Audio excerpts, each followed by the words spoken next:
বিদায়বেলার কিছু কথা না বললেই হচ্ছে না। শীত তো প্রায় চলেই যাচ্ছে, তা মনে করলাম যে যাক এবছরের মতো আর একবার পিঠা খেয়ে নেই। তাই দেখেন দোকান থেকে শুকনো গুঁড়া কিনে নিয়ে এসেছি।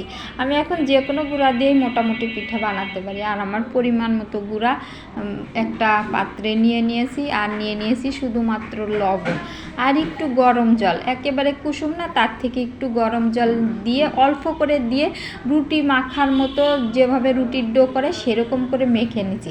আর মেখে নিচ্ছি এত তাড়াতাড়ি দেখাচ্ছি, আসলে কিন্তু এত তাড়াতাড়ি না, অনেক সময় ধরে আটা মাখার মতো প্রথমে মেখে নিয়েছি। তারপরে আর একটু জল দিয়ে দেখেন পাতলা করে কত সময় নিয়ে নিয়ে মেখেছি। তারপরে আবার চামচ দিয়ে ভালোভাবে ঘাটাঘাটি করে মেখে নিয়েছি। এবার আমি একটু বেকিং পাউডার দিয়ে দিলাম, কারণ যত যাই বলি না কেন শহরের এই গ্যাসের চুলায় পিঠা বানানো কিন্তু খুবই কষ্টের, এত সহজ না। তারপরে দেখেন হয়ে গেছে গুলানো, আর গুলানোটা পাতলা, যদি পিঠা হয় হোক পাতলা হোক ঘন, তাহলে একভাবে না একভাবে হয়, আর যদি না হয় তাহলে কিন্তু কোনোভাবেই হয় না।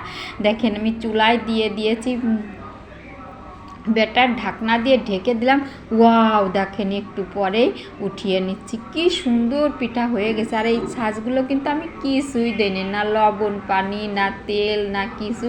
আমি পিঠা বানানোর পরে ছাঁচটাকে ভালোভাবে ধুয়ে পরিষ্কার করে মুছে রেখে দিই। তারপরে পিঠা বানানোর কিছুক্ষণ আগে থেকে আমি চুলায় দিয়ে তারপরে সুন্দর মতো জাল দিয়ে নেই। আর এটাই হচ্ছে এর কৌশল, তাতে পিঠা একদম দেওয়ার সাথে সাথে উঠে যায়। এই যে দেখেন আমি সরাসরি যে পিঠা উঠাচ্ছি, দেখেন একেবারেই কোনো, আর পিছনটাও একদম সাদা হয়, কোনো কালো হয় না। আর এভাবেই আমি পিঠাগুলো বানিয়ে নিলাম।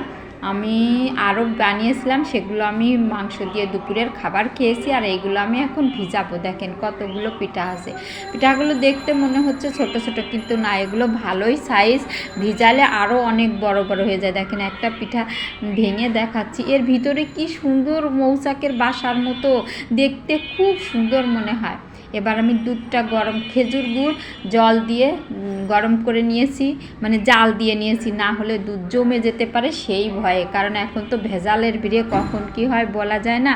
আর দুধটা আগের থেকে আমি জাল দিয়ে রেখেছিলাম, এখন আমি সেইটা এই পিঠার মধ্যে দিয়ে দিলাম আর ঢাকা দিয়ে রেখে দেবো। তারপরে দেখবেন কি হয়। দেখেন এই পিঠাগুলো রাত্রে বানিয়ে রাখলে সকালে যদি খাওয়া যায় তাহলে সবচেয়ে বেশি মজা হয়, কারণ প্রত্যেকটার ভিতরে রসগুলো ঢুকে একদম ফুলে বড় বড় হয়ে থাকে আর অনেক মজা হয়। যাই হোক, আমি এত সময় রাখছিলাম না, আমি দুপুরবেলা বানিয়েছি, বিকালেই খাচ্ছি আমরা।